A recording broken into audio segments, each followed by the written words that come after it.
is built on nothing less than Jesus' blood and righteousness. I dare not trust the sweetest frame, but wholly lean on Jesus' name. On Christ the solid rock I stand, all other ground is sinking sand. All other ground is sinking sand.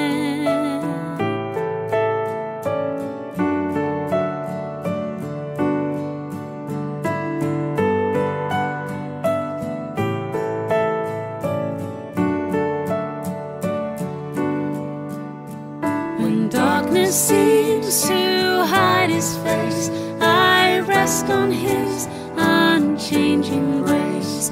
In every high and stormy gale, my anchor holds within the veil. On Christ the solid rock I stand, all other ground is sinking sand. All other ground is sinking sand.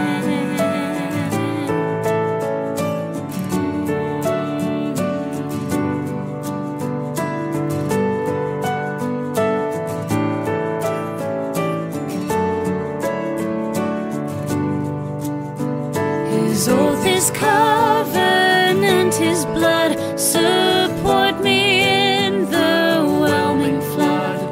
When all around my soul gives way, he that is all my hope and stay.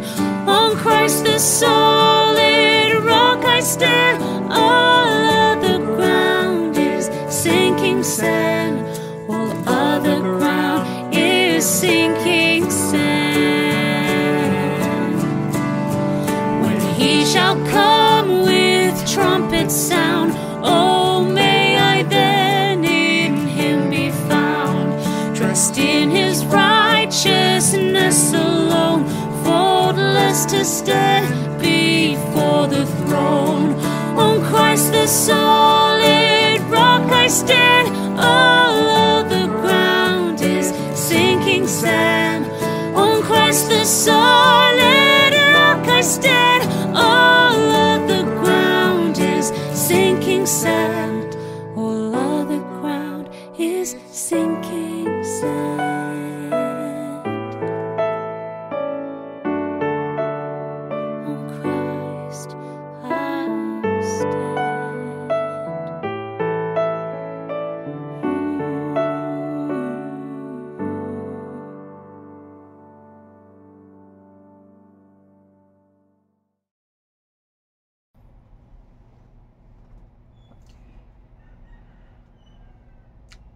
Magandang araw po sa inyong lahat. Ngayong araw, pag-uusapan natin ang aklat ng Awit 146 hanggang 1-5. Ang title po ng ating devotion ngayong umagang ito ay Tumindig sa Tiwala. Tumindig sa Tiwala. Ang talatang ito ay nagpapakita ng kagalakan at kapanatagan sa ating Diyos na ating tunay na kanlungan. Sa gitna ng mga pagsubok, alalahanin nating mas mabuti ang magtiwala sa Panginoon kaysa sa mga bagay na pansamantala o sa kakayahan ng tao o sa mga politikong na ang lahat ng pangako ay napapako. Naway maging inspirasyon ito sa atin sa ating paglalakbay sa buhay. Ating pong basahin ang Awit 146 verses 1-5. Ito po ang sinasabi: Purihin ng Panginoon. Purihin mo ang Panginoon, kaluluwa ko.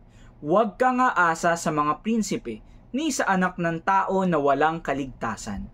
Mapalad siya na ang Diyos ni Jacob ang kanyang saklolo, na ang kanyang pag-asa ay nasa Panginoon.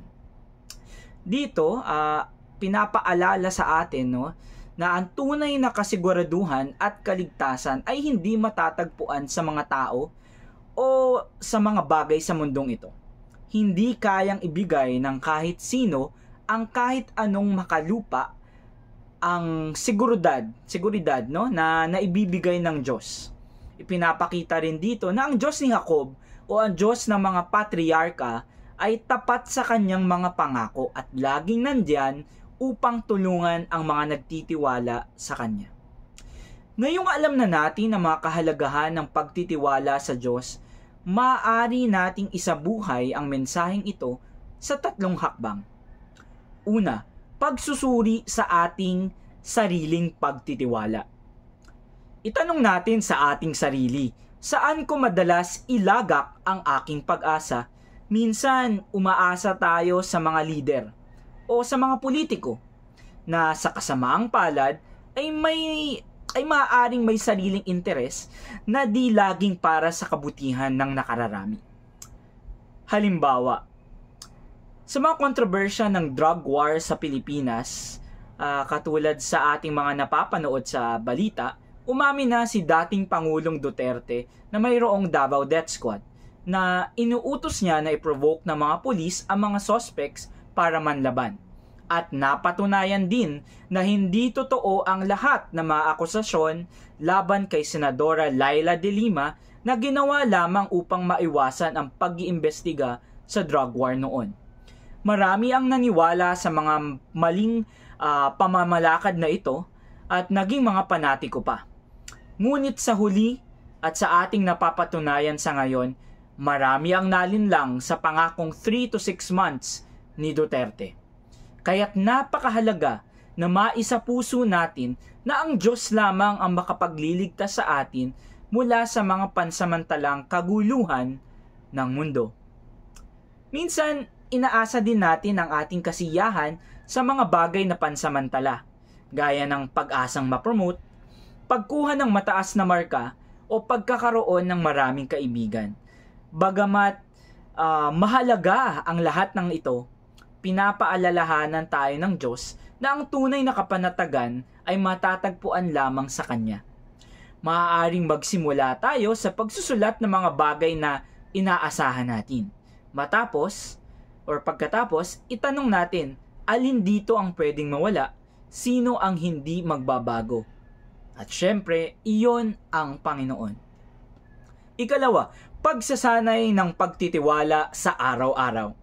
Bawat araw, maglaan tayo ng panahon sa panalangin upang ipahayag ang ating pagtitiwala sa Diyos. Halimbawa, kung ikaw ay may pinagdadaanang pagsubok, gaya ng mga nasalanta ng Bagyong Christine, ating sabihin sa Diyos ang iyong saloobin.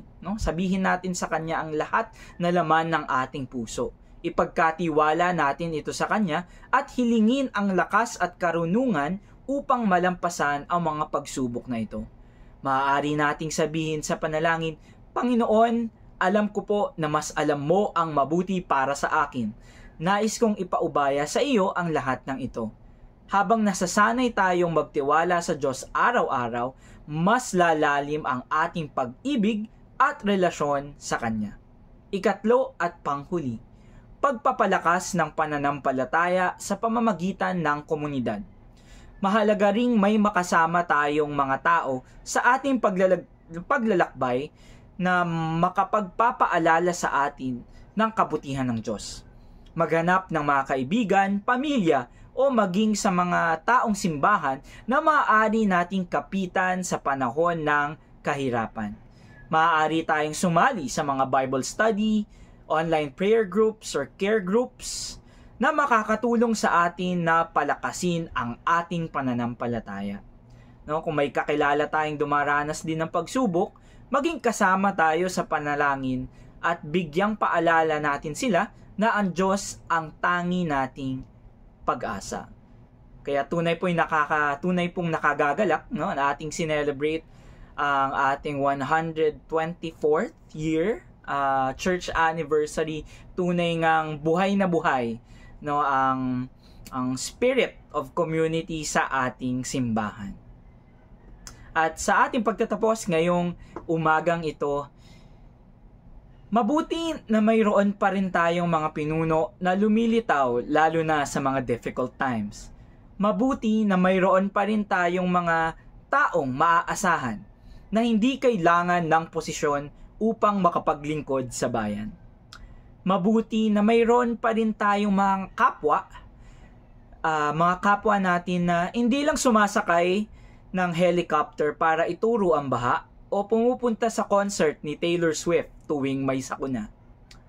Mga kapwa na uunahin pa rin ang magsilbi sa taong bayan kaysa unahin ang kanilang mga sarili. Gayunpaman sa araw na ito, higit na mas importante nating maalala na ang Panginoon lamang ang ating tunay na kanlungan. Siya ay hindi nagbabago, siya ay tapat sa kanyang mga pangako. Huwag nating hayaang ang mga pansamantalang bagay ay maglayo sa atin sa kanyang presensya. Sa lahat ng bagay, ang Diyos ay laging nariyan upang tayo ay gabayan at bigyan ng kapanatagan. Tayo pong lahat ay manalangin. Panginoon, salamat po sa iyong kabutihan at sa iyong salita na nagbibigay sa amin ng lakas. Turuan mo po kaming mga naniniwala sa iyo, Panginoon, na hindi lamang umasa sa mga bagay o tao sa mundo, kundi ilagak ang aming tiwala sa iyo. Tulungan mo po kaming mapalakas ang aming pananampalataya sa pamamagitan ng iyong gabay at sa mga taong pinagkaloob mo sa amin. Ito ang aming samot dalangin sa pangalan ni Jesus. Amen.